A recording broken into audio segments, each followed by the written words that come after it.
Isang araw, habang nangangaral ng magandang balita si Jesus sa mga tao sa templo, lumapit sa kanya ang mga namamahalang pari, mga tagapagturo ng kautusan, at mga pinuno ng mga Hudyo. Sinabi nila sa kanya, "Sabihin mo nga sa amin kung ano ang karapatan mo na gumawa ng mga bagay na ito? Sino ang nagbigay sa iyo ng autoridad na iyan?" Sinagot sila ni Jesus, "Tatanungin ko rin kayo. Sabihin ninyo sa akin, kanino galing ang autoridad ni Juan para magbautismo? Sa Diyos o sa tao?"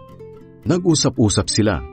Kung sasabihin nating mula sa Diyos, sasabihin niya, "Bakit hindi kayo naniwala kay Juan?" Pero kung sasabihin nating mula sa tao, babatuhin tayo ng mga tao dahil naniniwala silang si Juan ay propeta ng Diyos. Kaya sumagot sila, "Hindi namin alam."